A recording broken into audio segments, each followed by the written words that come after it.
Yankees Files podcast. We are back. I'm Will Harris, your Steve Rector, and the rest of you are fans of the team with the best record in the American League, tied for the best record in baseball, coming off 3 straight series wins. That team, of course, is also projected to be the best team in the AL East by PECOTA and Fangraphs, and that team is the New York Yankees. Steve, there's a lot to get into on this podcast. It is your first podcast of the regular season. Yes. So this is a big deal. Your second regular season as a full-time Yankees Files co-host. Excited to get into it. But first, as always, how are you doing? I think you may have had a national championship enter the family recently that I'm sure you cared about a lot. No, I did not follow March Madness, like even a little bit. So you mean you didn't follow Division III March Madness? No, what happened? I'm lost now. I think your alma mater, I believe, won the Division III men's basketball national championship. The University of Mary Washington? That's correct. Wow. I had no idea that happened. I honestly, like, sports are just not a thing that anybody cared about there. So yeah, they beat, good for them. They beat Hartford, Connecticut's Trinity College in the Final Four, and then Atlanta's Emory University in the final. Well, I'm sure they're stoked about that. And that will now be a major point of pride for you now that you're aware of it. I'm sure. Yeah. That's what I was going to say initially. I was like, do you think I went to some school that I definitely didn't go to? Because there's no way anything we did was D1. No, I had it nailed down. But shout out to the UConn Huskies, who will be playing for their 7th men's basketball national championship this evening and hopefully winning it, but likely not winning it. Anyway, I got in the way of all that. How are you doing? You're good. I'm doing good. Yeah, excited to be back. Thank you to Mr. Bobby Greaser for a very entertaining last episode. It's been a great start to the season, so no real complaints. I'm just excited to talk more baseball. I do find it funny that one loss that was, yes, a slightly frustrating loss, but one loss all the same, has sent people into a little bit of a tailspin on Twitter. But it's, and you offer this up. You offer a 7-2 start. Taking it, I would take a 6-3 start. I think I'd be on the fence about a 5-4 start, so like 7-2. 5-4 is quickly 50 and 40. So I think it's not that bad, right? Yeah. When you consider the potential alternatives, like, yep. Yeah. So I'm happy. The weather's good. I'm having a good time. How are you doing, Will? I'm doing well, man. Had a nice Easter with the in-laws.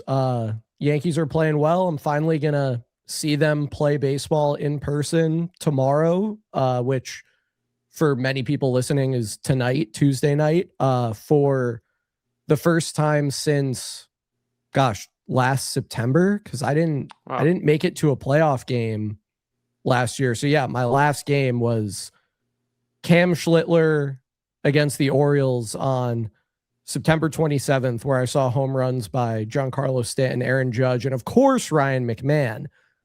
So I'll get right back up. Poor Ryan McMahon. Yeah. But we'll be, back to it on Tuesday night with a Cam Schlittler start against the A's. I'll get to see a lot of like my absolute favorite baseball players. I love Brent Rooker. I love Lawrence Butler. I think he's so fun. It'll be cool to see Denzel Clark play if he plays. Hopefully he doesn't do anything too cool in the outfield, but it's and it'll be another Cam Schlittler start for me. So I'm very excited about that. And get him in while you can before it breaks. Yeah. Enjoy him. Baseball season just feels great, man. It's so nice. Even with all the off days. I'm getting tired at the beginning of the season. Yeah, it seems so stupid and redundant. Like there should be baseball right now. We should be like talking about a game coming on soon. They are playing 9 in a row or more after coming up here. I think so. Because they travel to Tampa back to New York without an off day. Correct. So, yeah. So it's 3 against the A's, 3 in Tampa, then 3 at home against the Angels, or rather 4 at home against the Angels. Then a weekend series at home against the Royals before the next off day, which is before the Boston series. So yeah, we're getting basically 2 straight weeks 2.5 straight weeks of baseball after this, which is That's really real nice. time. That's real Yeah. time. Yeah. That's what it's all about. So, Steve, I was thinking about this earlier because it's a Monday and it's, of course, an off day. Do you prefer the Monday off day or the Thursday off day? Ooh, it's a good question. Maybe the Thursday, actually. I think because with Monday, typically you're playing a day game Sunday. So that's it's like a longer gap, it feels like, right? You have the whole rest of Sunday, then all Monday. So I think I probably prefer the Thursday, but I mean, it kind of was weird yesterday with the rain and everything, so it sort of felt like a later game anyway. Yesterday But was weird. I'm kind of indifferent. Just none of them, honestly. No off days. But I know the team. I know the team needs them, but my enjoyment does not need off days. Yeah, it sounds like from comments that players have made, including to us. Shout out to Jake Cave and Eric Jagailo on that episode. Players prefer the Monday off day. They think that just every Monday should be off, and then you should play 6 in a row, which I think they basically instituted at the minor league level during one of the, I think in 2021, they were having like 6-game series and every Monday was a day off. I could see that making sense from a player perspective. Like from my enjoyment levels, well, it's not, that's different. But yeah, I could see why just let me play, then rest, right? That makes sense. Yeah. I agree. Anyway, yeah, I think I also prefer the Thursday off day for the same reason. Yeah, so it'll be nice not to have an off day for a while. Steve, there may be some new listeners to this week's edition of the podcast, and I think we can do just a brief introduction of ourselves, because immediately after I'm going to completely alienate any new listeners. As I get them to that like 10-minute listen mark, right? We got to just get them in there. Yeah, our sponsors care a lot about that. Exactly. But this is the Yankees Files podcast. I'm Will, you're Steve. I think, Yankees Files started in 2021 with me and my original co-host, Whipple, who's a friend of mine from years and years ago.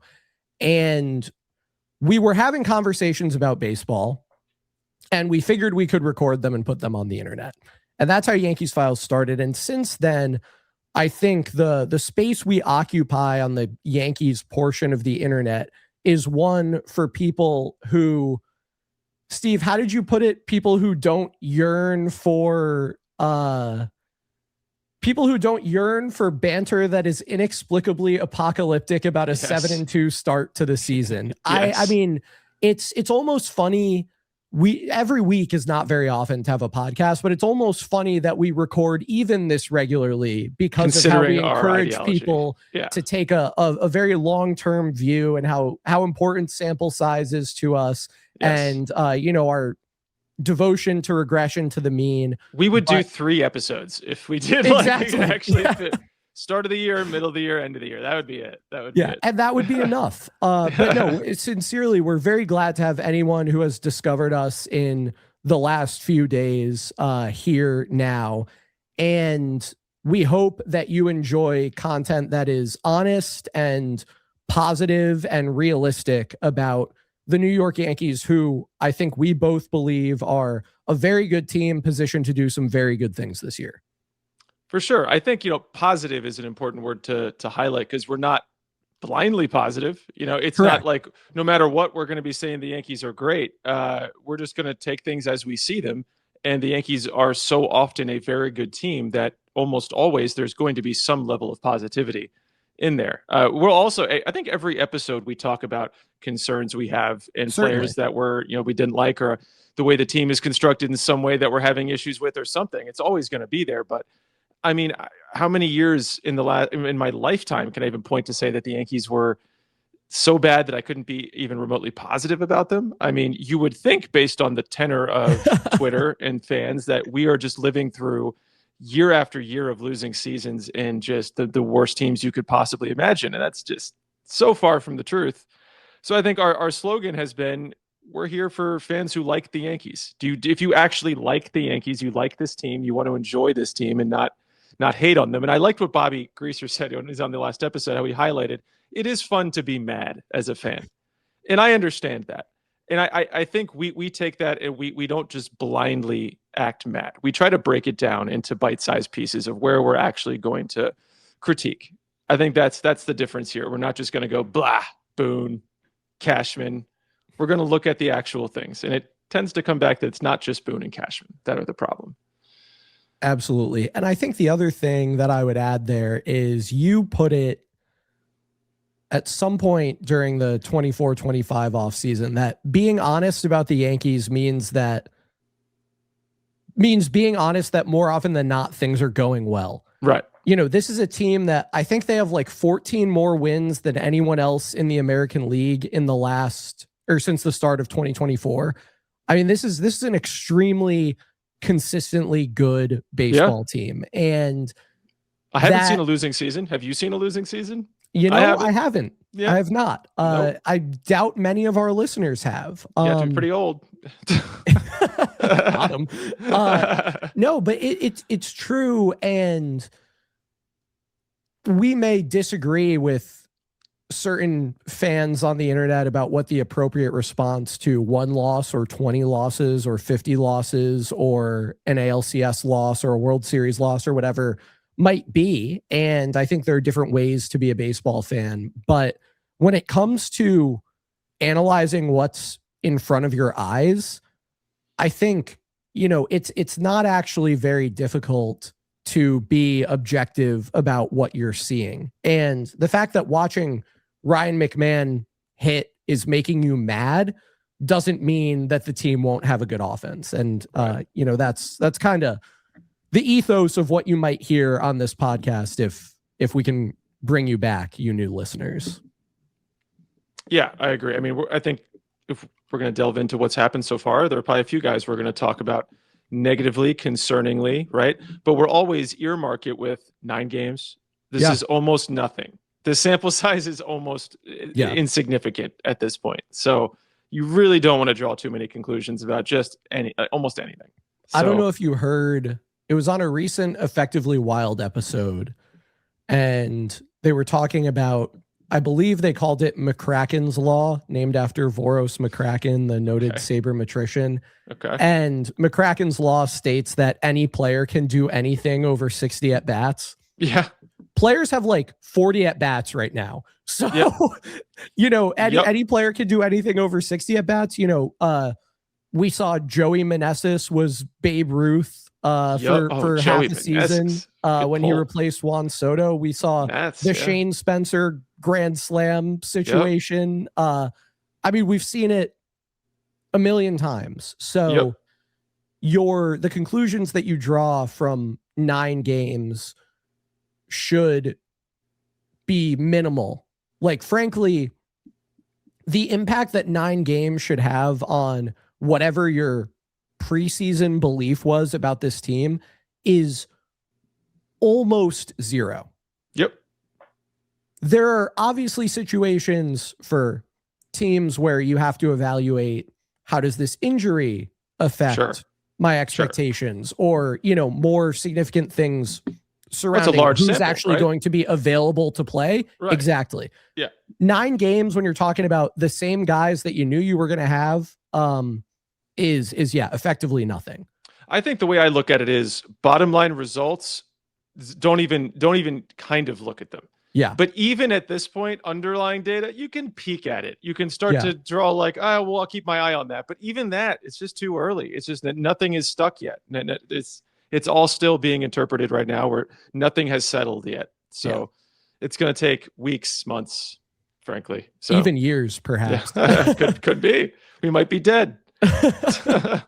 In the long run, we're all dead. So as I was saying, I'm going to alienate all of our new listeners and viewers immediately, because we had 3 questions sent in for this podcast. I didn't actively solicit them, but they were offered up by one BYT, who is at Yankplane on Twitter. He used to be at Yankplane06, then he threatened violence too many times and got suspended and had to make a new account. I missed this drama. Okay. I have encouraged and continue to encourage BYT to find nonviolent resolutions to his issues. Violence is not the answer, BYT. I second that without knowing exactly what was said, but yes.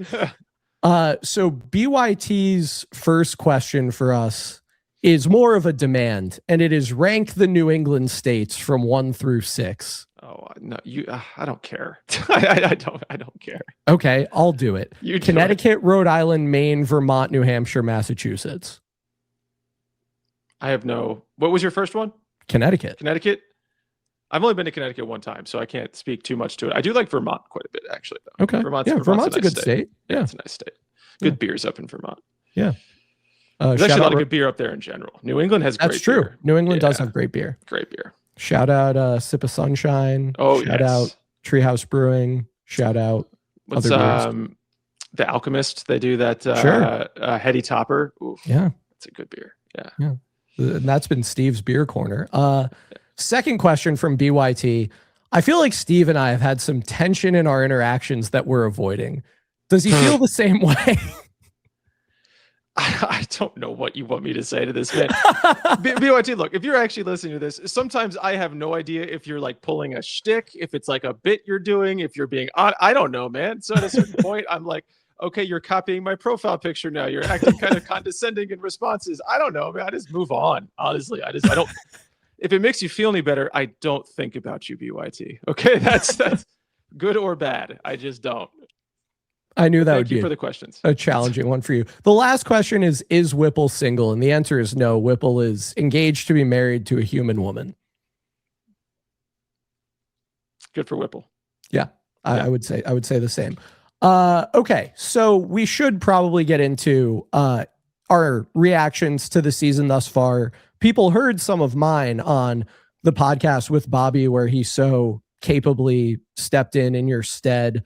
People are starting to call him the Chad Godin of the Yankees Files podcast. Godin. Oh man, what a weird beard that guy had. Remember that? He was just he was a weird guy. Weird spelling, last name, everything. Yeah. That's right. So talk me through your reactions to these first 9 games. Is there anything that's sticking out to you? You know, what is your experience of watching these games been like? How is it just overcome with joy that baseball is back? What are your takeaways from this first, week and a half of the season, if any?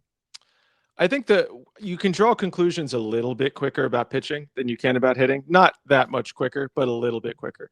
And things like macro things, like, the Schlittler results have been great, but the fact that Schlittler's stuff is grading out as it is, the fact that his velocity is truly now at this level where it's just elite for a guy who was throwing so exciting. Low 90s. Something like that does stick with me. I'm very excited about that. Ryan Weathers, so it's been a little shaky, but he's healthy. He's here. He's pitching. He's throwing in the upper 90s with his nasty breaking stuff. Max Fried looks basically like the same guy we had last year. Who else pitched? What am I not thinking of? Who did I not mention? Billy Warren. Oh, Will Warren. Will Warren has also been very, kind of the same as last year with just a little bump up in things. So I guess mainly my takeaway has been the pitching has been good. And what we've seen so far under the hood all supports that they truly have been good. And that's all very real as of right now. So that's my biggest takeaway, I think.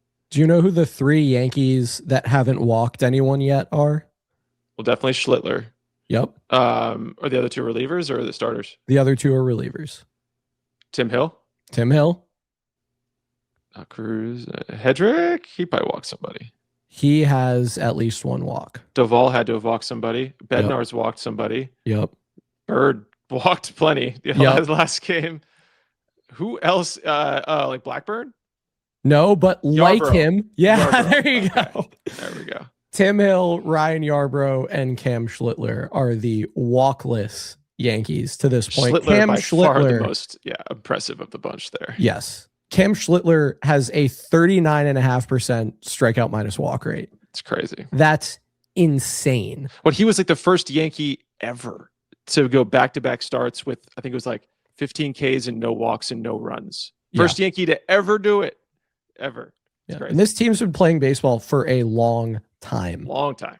Yeah. And I went back through and was trying to find, like, Cole got close. He didn't do it. CC Sure. never did it. Like, Messina never did it. Clemens never did it. Pettit. I was like actually going back through some years just because I read that stat and I'm like, that just can't be true. Cam Schlittler is also baseball's qualified leader in FIP, which is a great feeling. No home runs, no walks, a lot of Ks. That'll do it. Yeah. That'll do it. Yeah. That'll certainly do it. The Yankees went like 4 games without allowing a home run or something like that. They went a while without allowing a single home run. I think they still have only allowed like 2? Didn't they? They didn't allow one until the Marlins series, right? It was Will Warren gave up. It was 2. He gave up 2 of them in that. He gave up one to Xavier Edwards, and I think that was the first home run the Yankees have given up all year. I think he gave up another one too. That game. I think he had 2 home runs that game. He did. I can't remember who the other one was to Casey, and I thought it was off the end of the bat, and then it yeah. was like 107 miles an hour, and I was like, he's interesting, Owen Casey. I actually, not to distract from your takeaways from the beginning of the season. No, you're fine. The fine. Marlins are kind of an interesting baseball team. Annoying. They're like Guardians ball +1. Yeah. Like they're I don't think they're good.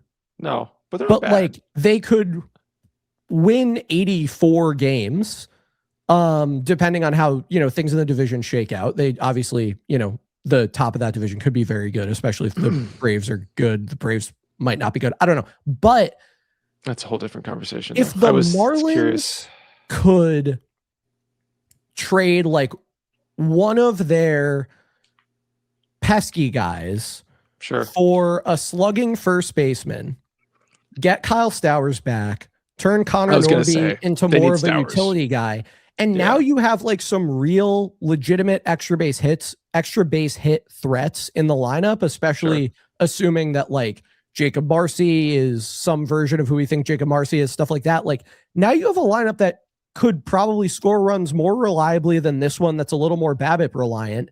And like this team can develop pitching. They dealt a lot of pitching this offseason, and who knows if Sandy is also on his way out. But like they could make some noise. Like this team is not a pushover by any means. And I did find it extremely frustrating to play against them. And I hate that. I think I tweeted like, it's so hard to watch someone you care about get treated this way. And it was about Ryan Weathers getting blooped to death. And like, I felt so bad for the guy, man. He deserves better. It felt like a playoff Guardians series, really, like the whole, where like it enraged me the entire series. I was so frustrated, but at the end of the day, we still won the series. But like I left that series feeling like I don't want to ever do that again, even though we won 2 out of 3. It was very 2022 Yankees Guardians type. Yeah.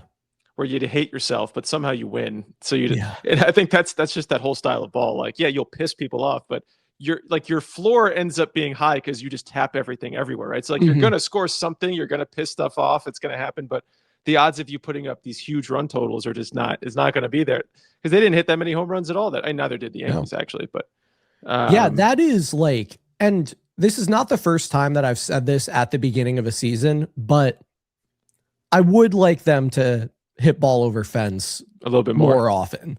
They're walking a ton, they're walking a ton. Like look at Cody Bellinger's walk rate right now. Like his walk rate and K rate is insane right now. He's basically like 95th percentile, both of those right now. Yeah. I don't know where Cody Bellinger got this discipline. I don't know if it's real. It's probably not real. It's 9 games. It'll probably go away. It's probably not real. It would be very exciting if it is real, because his major deficiency as a batter is that he knows he can pretty much put the bat on everything. And as a result, swings at everything. Yep. And if we see a version of Cody Bellinger that is more committed to swinging at pitches he can drive only, that could be exciting. I think and not that if Cody Bellinger could afford to strike out a little bit more anyway, but I think then you start playing with the whole approach thing, and that could break down in a way. But what he's doing right now is not striking out anymore. He's like still not striking out, and he's walking more, and all the other batted ball data looks good, the same as last year anyway. So I mean, if he can just singularly raise his walk rate without affecting any other part of his game, like that's unbelievable. I mean, that would be an amazing thing for him to do. Yeah. That's hard to do though. So that's why I don't know if that's sustainable. But Definitely not to So this rate. It's like 22% walk rate. Like he's not. yeah, Gonna, no, that that's obviously not won't yeah. continue. Ben Rice, I think, is both walking and striking out 25% of the time. Yeah, which he's is K'ing kind a of lot more. electric. He Yeah, but is. he's Yeah. walking more, and he's still hitting the piss out of the ball. Bat Mhm. speed was a tick down those first few games, and I think that's still waiting it back because it's come roaring back since then. Here's a question that I would not have expected the answer to. Do you know which Yankee pitcher has allowed the highest xWOBA? Allowed the highest xWOBA? Yes. Any pitcher, not just stars. Any pitcher. Part of me wants to say Will Warren just because of those home runs, but not Will Warren. Warren is in the middle of the pack at 271. Okay. What's this? But is it a starter? No. Okay. Wow, interesting. Will Warren has kept the walks down too, which is a big part of limiting xWOBA. Is it like Bednar? It is David Bednar. Yeah. His 349 xWOBA allowed is the highest of any pitcher on the team. Fernando Cruz at 132 is the lowest. If we go by xWOBA on contact, it is Camilo Doval the highest at 418. He hasn't allowed much contact though, so that feels a little bit mean. The lowest, again, Fernando Cruz at 043. Yeah, he's been weird. He has been weird, but he's also just been Fernando Cruz. Like, if he can throw strikes, nobody can hit the splitter. If he can't throw strikes, he'll walk you. I think my issue with not issue, because the results in the data, all that looks good, obviously. My problem right now is that I don't think he's thrown a fastball over like 92 miles an hour, which not that he needs. He was what, like a 95 guy last year? Yeah, 94, 95. So like, I mean, it's really low right now. And he kind of can get away with it a little bit. I mean, it's just that's going to lead to home runs. If you sit on that damn thing, you're going to smash it. So I don't know. No, that's totally fair. Yeah, it looks like his average fastball velo this year is 93.2. Okay, well, I guess I overshot it, but that's still down. It is still down. I'm looking for last year's average right now. We're seeing a lot of that in the bullpen, though. I mean, Bednar's down, Doval's down. I think everyone else is more or less the same, but Bednar and Doval are two very, very important pieces. Yeah. Apparently, the four-seamer was only 93.9 on average last year, so it's not lower by as much as I figured. It was 94.7 in 2024. I think his last time out, or was it yesterday? I think he was sitting 92. Maybe that's just what's in my brain right now. It's not. I know he even got a whiff like up in the zone on 92, and I was like shaking, like, oh my god, it's scary. Yesterday was weird. Just, cold, rainy, delayed. Like, I don't know how much I'm reading into any of that. No, but I feel bad for Jake Bird, man. It's just such a damper.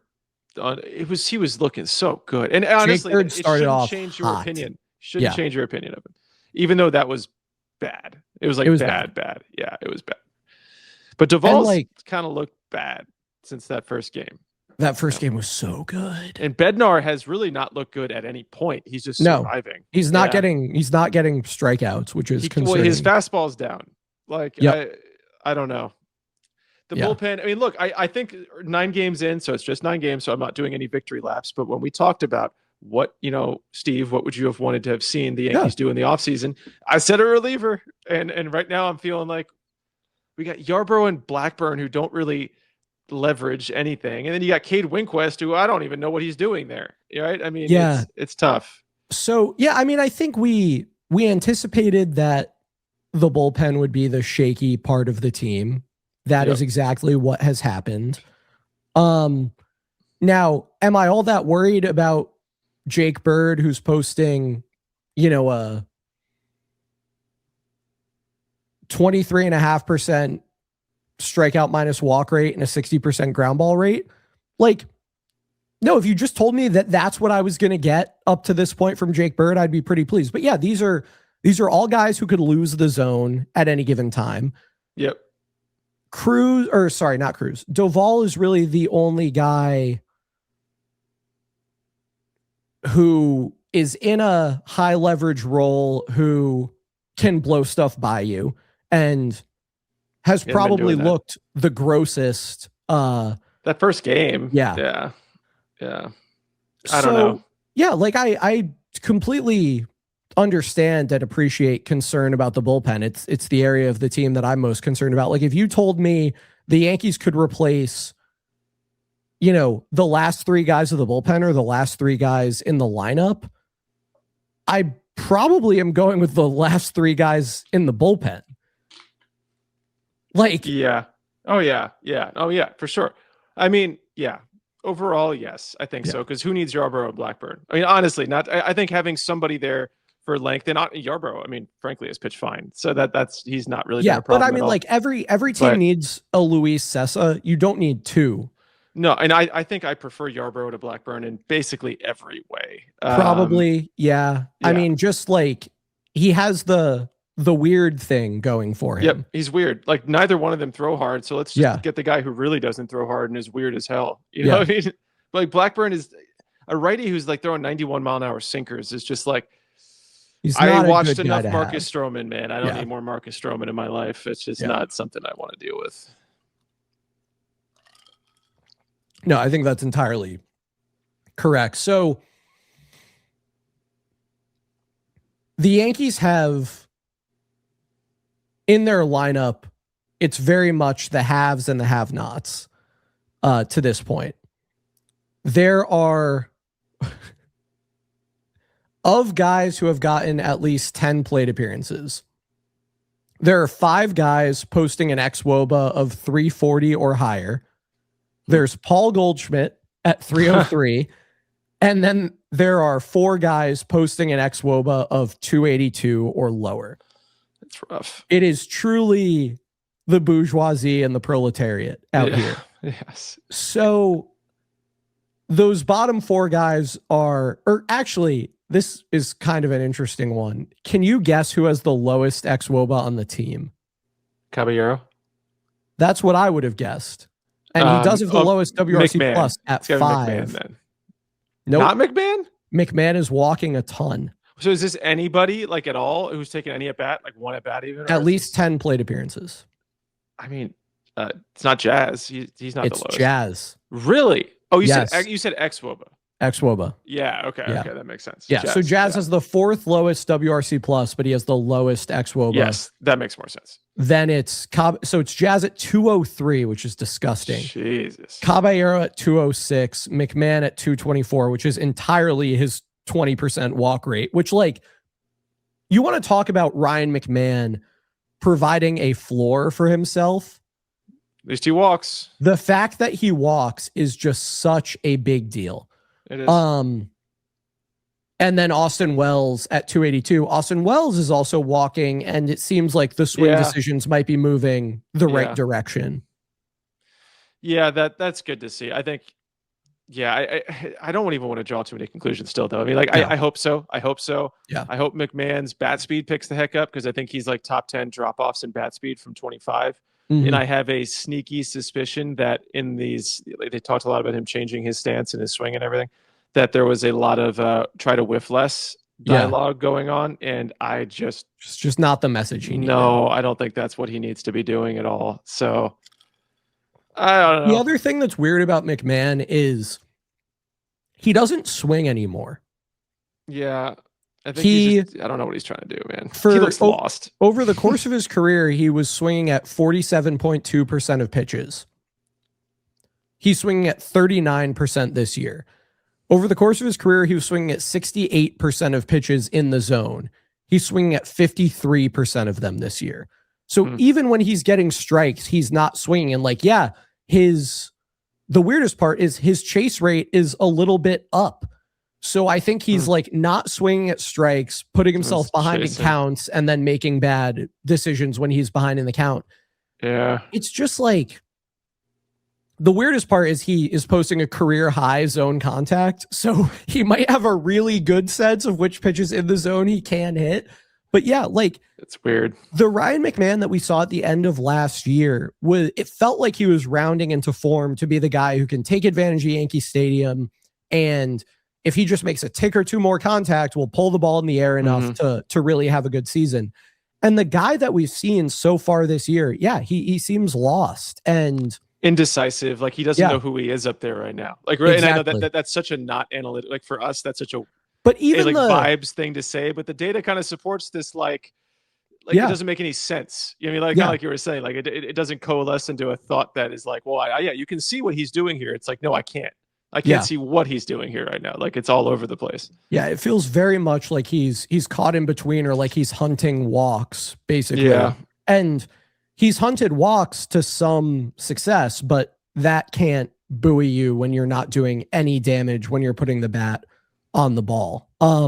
And it's led to him striking out more, I think, again, because he's getting behind in counts and he's chasing what he does. That's the irony. I mean, if he is trying to whiff and K less and drop the bat speed for it, it's not working. It's not working. Yeah. So, I mean, I'd rather you just do what you used to do. So when you actually hit the ball, you're going to hit it a long way or hit it really hard. Yeah. You know what I mean? That's what he was good at, hitting the ball very hard. That was the reason to believe in him as an offensive player. It's how can you bottle that and mass produce it?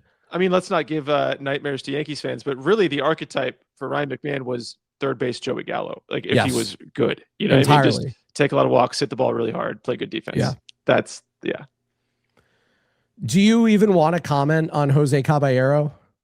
You know, it's funny. I was back home with Easter with my family, and my dad was my brother, and because my brother listens to this podcast every episode, right? So he's on board with our his name's Pete. Hey Pete.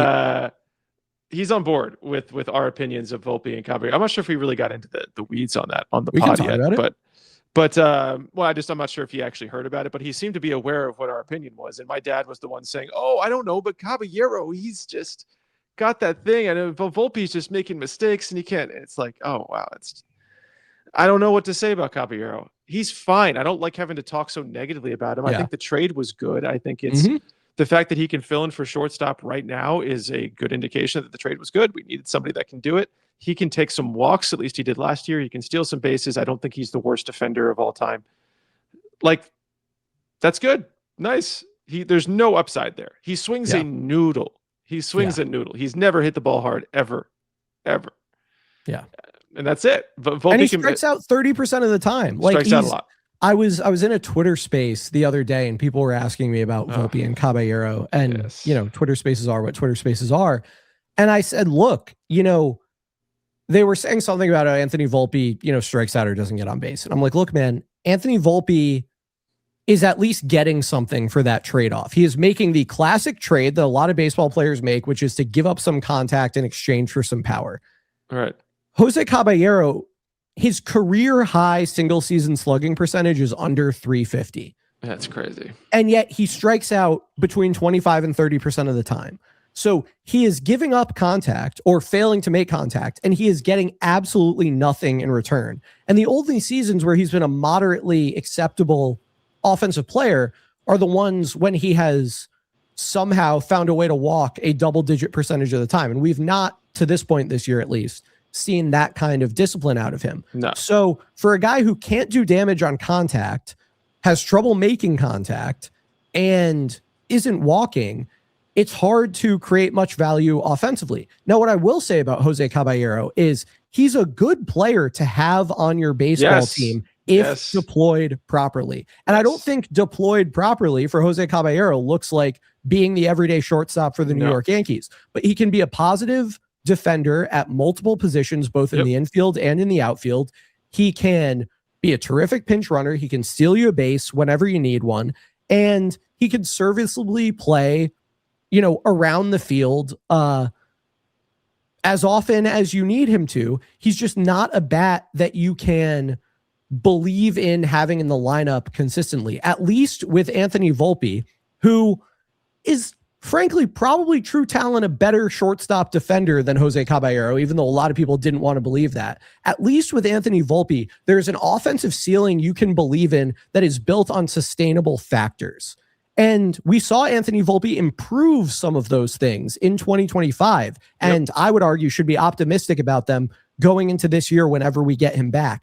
Jose Caballero is simply who Jose Caballero is. And the one thing that I will say is there are a lot of people, and this point of view is very confusing to me. There are a lot of people who wish that Jason Dominguez were playing over Trent Grisham but also think that it's good that Jose Caballero is playing or might play over Anthony Volpe. And it seems to me that if your whole thing about Jason Dominguez is that he's the younger, potentially higher ceiling player and he's the prospect and they should invest in him, that's a good point. Then you kind of have to be on team Anthony Volpe, don't you? Like, I can't square those two things. And I don't know if those people are particularly interested in squaring those two things.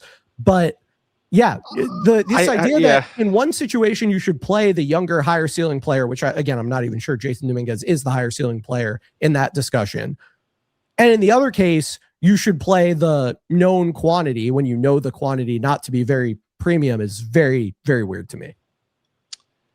Yeah, and I agree with that sentiment. I can anticipate what the responses would be to something like that. And I think the most obvious one would be, and I think there is some merit to it, that Jason Dominguez was an above league average hitter in what we've seen of him in the major leagues. Anthony Volpe has 3 seasons of being a well below league average hitter.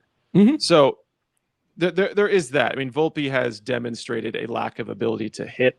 And I don't think those kinds of fans are looking at defensive metrics. I think it's purely vibes for them. Yeah. So when Volpe was really good, I don't think they thought it was as good as it was. And when he's really bad, it's the worst thing that's ever happened. Yeah. Right. So I think in their minds, he's been maybe passable at best. And then last time we saw him was the single worst shortstop defensive, player that has ever existed. Mm-hmm. And he's never hit. Right. So that it's a flawed viewpoint, I think. But I do think that the one fair angle would be we've seen a lot more of Anthony Volpe not hitting. We have not seen him not be valuable. He was a 3.5 shortstop in 24. But, with Jason, I feel like there is still more of an unknown. Maybe there's more there. And I think it's more to believe that there could be something that we haven't fully seen yet. I think enough people feel like they've seen all there is to see of Volpe, and they don't want to see any more of it. Now, why that turns them to Jose freaking Caballero, I don't know. I mean, I saw some tweet that went viral that was like, I would rather play the worst player in baseball over, or just something like, I would rather play any other person than Anthony Volpe. It's like, yeah, I think it was Jose Caballero could hit 050. Yeah, that's what it was. Yeah. And I would still prefer him over Anthony Volpe. And it got mad likes, like crazy. It's like, why do you guys hate Volpe that much? So like, I don't get that. So I don't know how much you encounter this idea because baseball is really the only team sport that you pay attention to. Yes. But I've called the phenomenon that we're experiencing with Volpe and Caballero backup quarterback syndrome. And among football fans, I can put together what that is. Yeah. There's this idea that the backup quarterback is the preferable option simply because he's not the guy you've been watching. Yep. And if your best justification for why you prefer a certain player is simply that he's not this other player, that's not a very good reason. It's not a reason. Yeah. It's nothing. Yeah. And I think that we've gotten to that place with Anthony Volpe, and unfortunately, Jose Caballero might play so poorly that we then get to that place with Jose Caballero and Anthony Volpe is the backup quarterback. And it seems like for some people we're already there. I think they're both perfectly fine players to have on your baseball team. At the end of the day, one of them creates value by playing shortstop and one creates value by being able to play a lot of positions. Mm-hmm. So locking in the one who doesn't need to play shortstop at shortstop is very silly to me. That small sample Caballero had after he got traded, I think just kind of warped minds because he overperformed big time. I will say he hit a home run that was like 110 off the bat. Yeah, no, he did some nice things. And I was like, where the heck did that come from? It does seem like there could be more power in there. Like he went to Driveline over the offseason, was working on this exit velo training.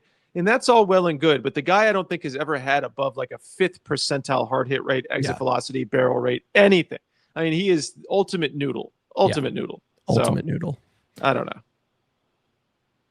So of the hitters who have appeared for the Yankees so far this year,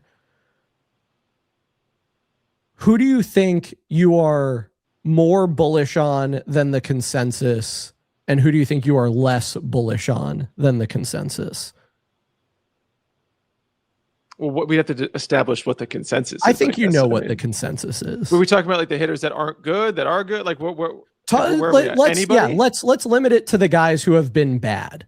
So okay, I think Jazz is going to be fine. Let's put it that way. Like, a lot of people seem not to, they don't. Yeah, they don't. Imagine thinking like play, but for all the notions that people have about Jazz Chisholm, he could be slated to make $200 million 6 months from now, 7 months from now. You have to do some things, yes, but yeah. People think that Jazz Chisholm isn't going to play well in the season with $200 million riding on it. Like, I mean, that he's not going to try. That's a crazy thing to suggest, right? Yeah.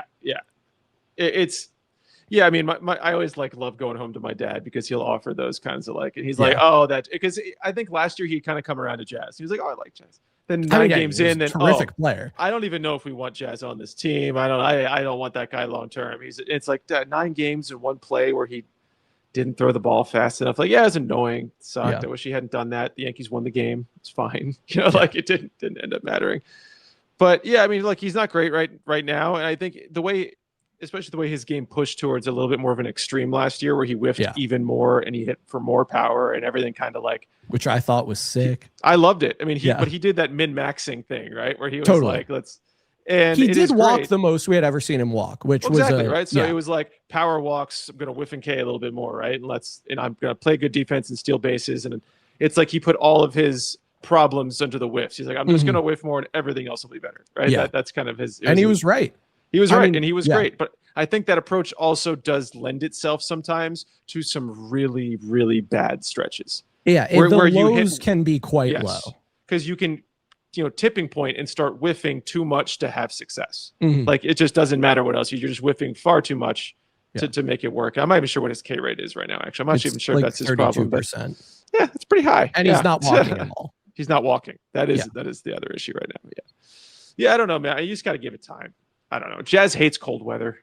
Yeah, I would too if I had grown up in the Bahamas and played in Miami. That's when we first got him. I always said warm weather Jazz. That's where it'll happen. Yeah. Speaking of whiffing too much to be valuable, have you paid attention at all to what Spencer Jones has been up to in his first 8 games of the year? I looked a little bit. I mean, he was hitting some home runs, but still striking out at a 40% K rate or Try something. 51.5. But the line is somehow still not bad, right?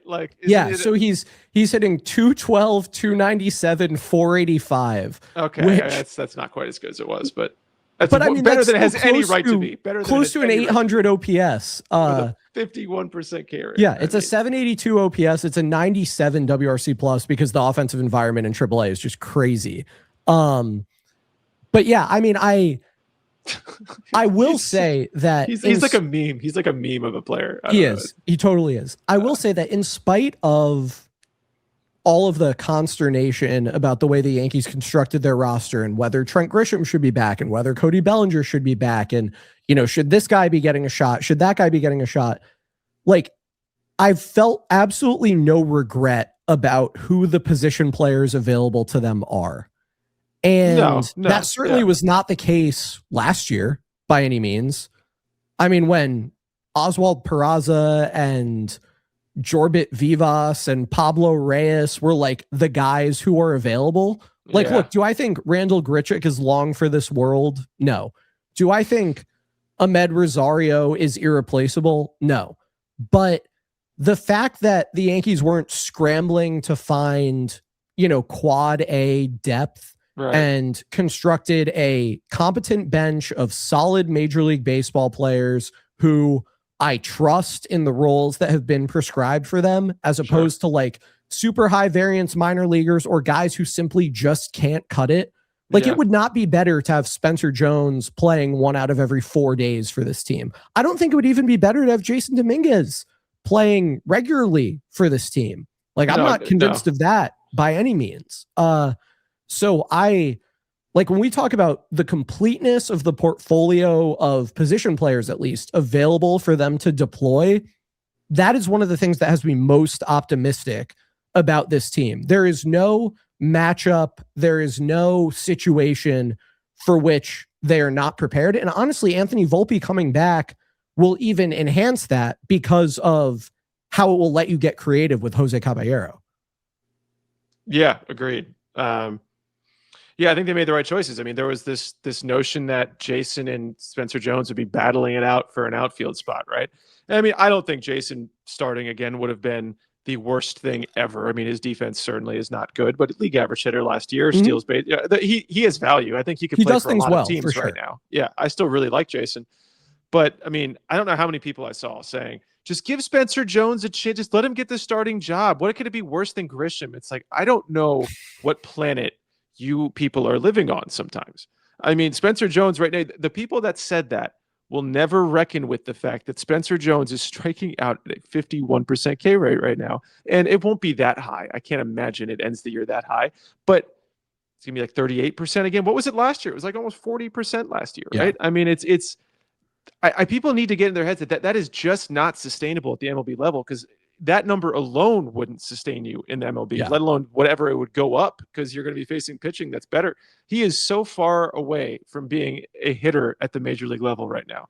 Do you have a number in mind for what his K rate needs to be in AAA for you to be comfortable with them giving him a shot? I think that's too like narrow of a thought, but I mean, you got to get down to the low 30s. At least before it's even like a consideration, right? 28 is the number I've been thinking about. I think that's good. I just don't think he'll ever get there. He got there in AA for like brief stretches. Like there was for 2023, he struck out 29% of the time overall. Right. So like, and that was a mix of high A and AA. If he could get back to that, now he didn't come close to that in AA at 24 or 25. But if he could get back to something that looked like that, that would be exciting. Low 30s is probably more realistic for where he can actually get to. And you never, I mean, look, conventional wisdom is it'll go up when he hits MLB, but who knows, man? Maybe his approach and how extreme it is just kind of static, and it doesn't go up that much when he gets to MLB. I mean, sometimes there's the confounding factor of like guys just throw more strikes in the big leagues, and you know, it can, So who knows? But I mean, the thing is, it doesn't matter. It's not going to go down, right? It's not going to go. He's not going to strike out less in the bigs. So if he's sitting around, I mean, 50, but I mean, 40%. Ridiculous. Yeah. I mean, it's just find me a hitter who's ever struck out 40% of the time at the major league level with success. You can't. I actually don't think there is a 40%. I don't think that's ever happened to have somebody successful. I don't think anybody's ever been allowed to do a season at 40% K rate. Nobody's made it like enough at bats to qualify, I would almost think. Yeah, I think that's right. I mean, you have Joey Gallo was setting records for K rate, and he never hit 40. I think he had like 38 one year, maybe. I think there was something like that. Yeah, I'm looking it up right now. So since I need to take 2026 out. Since 2005, from 2005 to 2025, excluding 2020, because we're talking about guys with 200 plate appearances at that point. Right. The highest strikeout rate for a qualified hitter is Chris Davis in 2017. He hit 26 home runs. He struck out 37.2% of the time. Okay. And he had a 91 WRC plus. Joey Gallo, 36.8%. Also in 2017, hit 41 home runs, had a 119 WRC plus. Yep. And that is, and we talked about this the last time I was on here, but so that model of Joey Gallo, right? So 119 WRC plus, that's value, right? You play good defense, there's value there. But to do the Joey Gallo style, you have to walk more than anybody else has ever walked. And every batted ball basically needs to be barreled in the air. Like, and you have to walk so much more than Spencer Jones has ever walked. So much more. Much more. It's just, so he's not close to that archetype to make that work. He has to get his K rate down.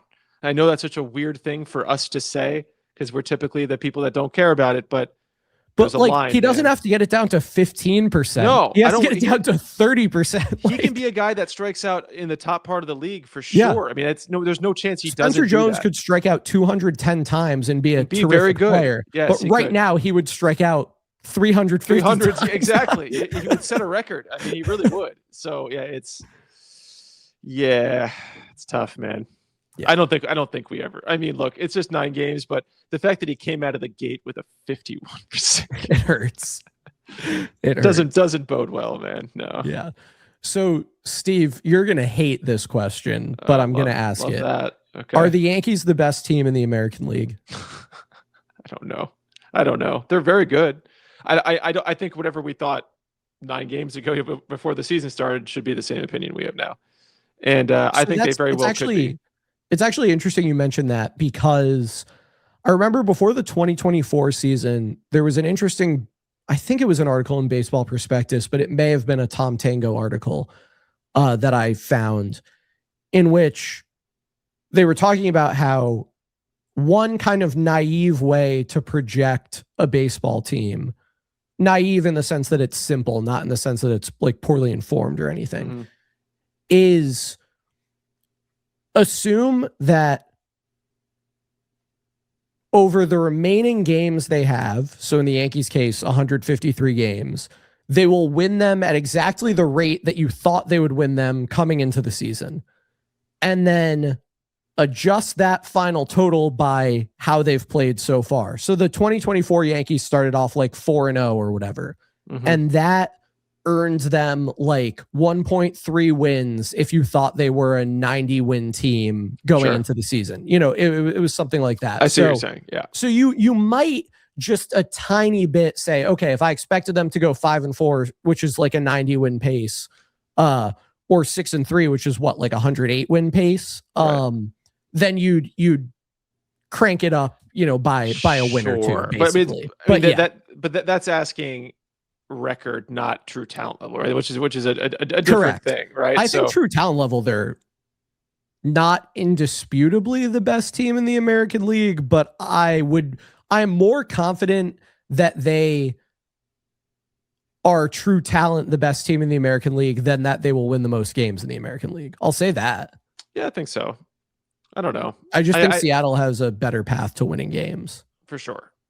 I am curious to see what the rest of the AL East does, because I mean, we couldn't have asked for a better start from the Red Sox, man. I mean, for us, like it has been beautiful. The pitching has been the great pitching. The pitching that was supposed to be like pace the league has been awful. And a lot of the things I was saying, we both said Ranger Suarez and Sonny Gray. Like, I mean, I can see upsides for both of them, but there's a lot of paths there where that doesn't work out great. Yeah. And look, it's just 2 starts for both of them. And I think Sonny Gray was actually pretty good for his second one. But yeah, it's where Ranger Suarez has been awful in his first 2 starts. And when a guy is awful and he's barely throwing like 91 miles an hour and you just signed him to like a $150 million contract, like that can't feel good. Yeah, there's room for concern there. Yeah. And the Blue Jays getting swept by the White Sox, like that's fun. The beautiful thing about the Blue Jays getting swept by the White Sox is these games count.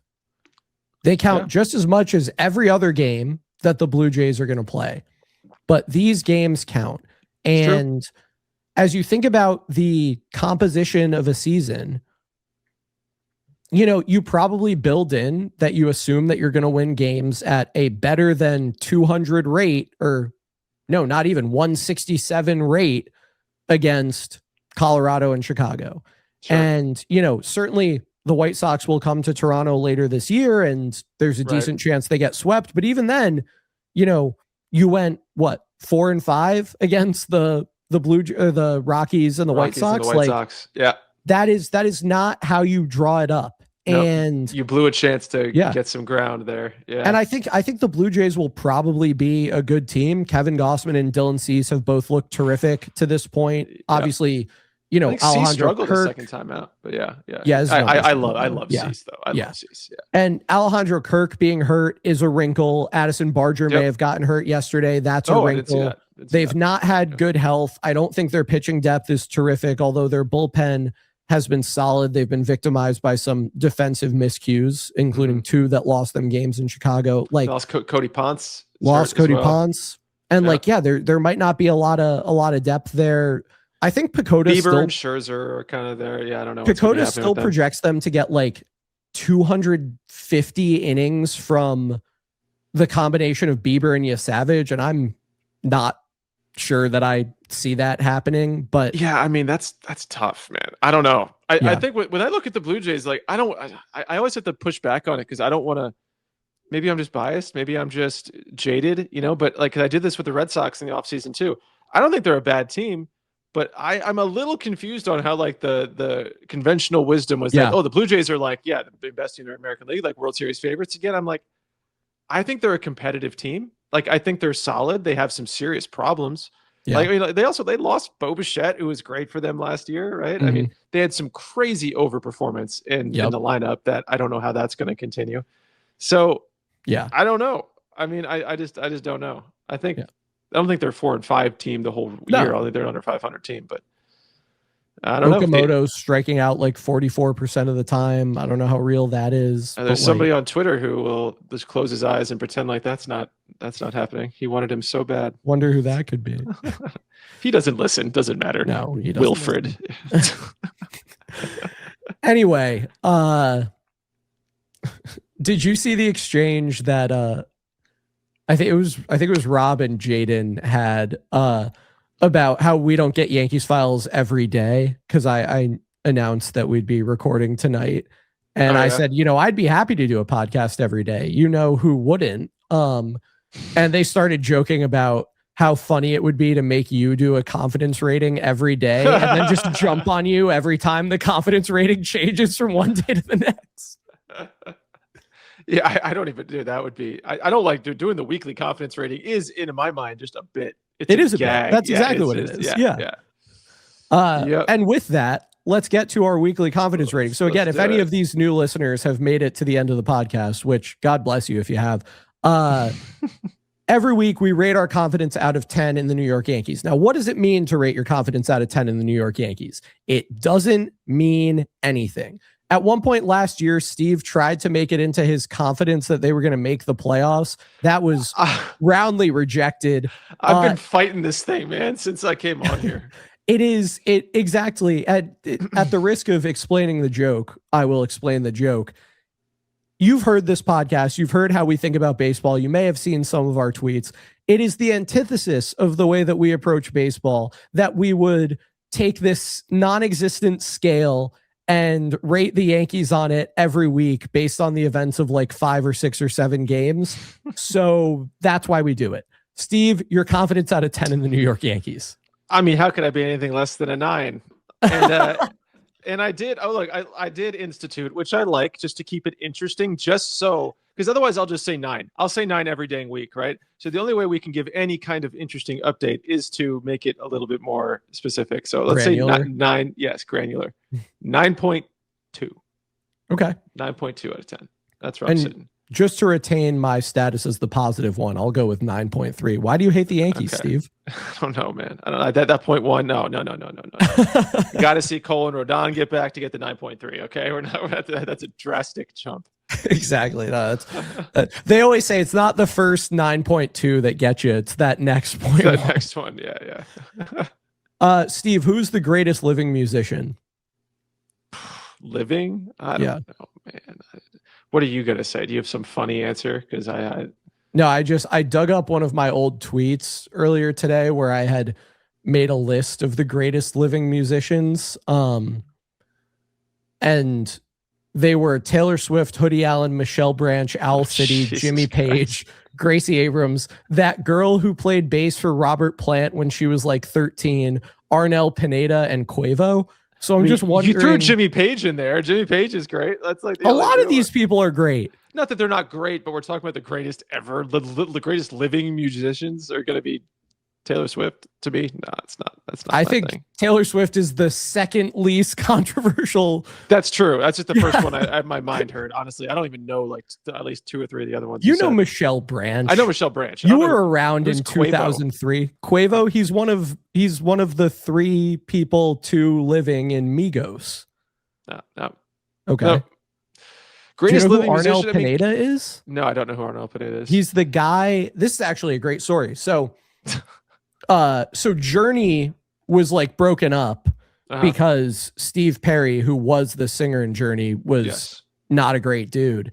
Neil Schon, the guitarist in Journey, also not a great dude. But anyway, Neil Schon was watching YouTube videos of people doing Journey karaoke, and he found this guy Arnel Pineda singing Journey karaoke in the Philippines on YouTube, and he's amazing. And he sounds just like Steve Perry. And now for the last like 15 years, he's just been in Journey, which is insane. Oh, really? Oh, yeah. Interesting. Okay. I'm not hip, man. I don't know that that's a hip thing to know. I just meant like I'm not in the know. Sure. You know, I mean, I'm not hip to that. That certainly. Yeah. So who's the greatest living musician? I don't know, man. That's such a weight. It's not like who's my favorite. I mean, like Paul McCartney's alive. Like, how can you not pick like a Paul McCartney type? He was just off my list. Mick Jagger's alive, man. Like the Stones are still basically alive. Like, I don't know. Hey, give some respect to the late Ronnie Wood. Yeah. I saw the Stones a few years ago, actually. Well, actually, no, God, it's been like 6 years now. It's pre-COVID, man. A few years ago. I remember my aunt and uncle had tickets to see that tour, and then it got canceled. The one that they, ours did initially too, because Mick needed heart surgery, and our show was actually his first back after heart surgery. Wait, Ronnie Wood? I thought Ronnie Wood died like 2 years ago. Not Ronnie Wood. Charlie Watts died. Charlie Watts. Yes, the keyboard. Yeah. Okay. Yeah. Sorry, Ronnie Wood. I didn't mean to preemptively kill you. Yeah, but okay. I think he'd already. What year did Charlie Watts die? 2021. Oh, so I got to see Charlie Watts one more time. Nice. I think unless he was already too unhealthy to play. Honestly, I don't remember that. But yeah, I saw Mick doing insane things when he like should 2 months after heart surgery. Yeah, that's pretty cool. So Mick is your greatest living musician? Sure. The Stones, the living Stones. All right. That's Keith fine. Richards. That's a fine answer. Yeah, Mick Jagger. Yeah. Keith Richards and others. Anyway, Steve, any parting shots as we wrap up this 172nd edition of the Yankees Files podcast? No, but I think we covered a lot of ground on this one. I would say this was wide ranging. Yes, it was. Yeah, comprehensive. No, we just need more games. More games for me to have parting shots. I wish there was a game tonight, but tomorrow. There is a game tonight. It's between the Yukon Huskies and the Michigan Wolverines. Is that fun? Is that like March Madness? Is that happening? Yeah, is that the championship game? Yeah, it's literally the last game. I used to care. My brother and my dad went to Villanova, so like when Villanova was good, I used to just bandwagon and watch them. So I know that great buzzer beater win from whenever ago. That was awesome. 2016. Yeah, but outside of that, man, no, it's just not my jam. I got tennis to watch, so I'm not watching baseball. So I don't have room in my heart for basketball. This happens all the time. I try to get Steve excited about something, and he's like, no. So anyway, Gary Sanchez is having a great season. Yes, he is. My parting shot. Yes, he is. There was some tweet that said like Gary Sanchez is here to challenge pitches and mash lefties, and he's doing both or something. Nice. Anyway, thank you all for listening, Steve. It was great to have you back. Great to be back. You can get the Yankees Files podcast. Oh, sorry. You can keep up with everything we do at yankeesfiles.com, where I recently deployed an app that I vibe coded about the correlation between regular season and postseason stats. So that was kind of cool. Shout out Anthropic. You can be a sponsor if you'd like. I feel like we're big time enough for Anthropic, right? Like we should start making fake sponsors that we just like obviously voice over, but try to do like other voices. That's a great idea. Clear that it's us. That's a really good idea. Splice it in. Yeah. This episode is brought to you by HPOF Industries. Yeah. That would be really good. We should definitely start doing that. There is like an alternate universe where Yankees Files is just like a sketch show that's vaguely about baseball. Yeah, we could start slipping stuff in, just turn this thing into something else entirely. Exactly. No, it's a good idea. Anyway, you can keep up with that stuff at yankeesfiles.com. You can follow us on Twitter, where we are at Yankees Files. The podcast goes up wherever you get your podcast. We hope you'll rate, review, subscribe, download, etc. The added bonus of video is available if you're a Spotify listener. The full video podcast also goes up on YouTube, our YouTube channel, which is youtube.com/@crosstownsports. Many of you may be interacting with this the world famous the world famous youtube.com/@crosstownsports. We will be back at a similar time from a similar place next week to recap the series with Sacramento and Tampa. Until then, let's go Yankees. Let's go Yankees. I say, hey.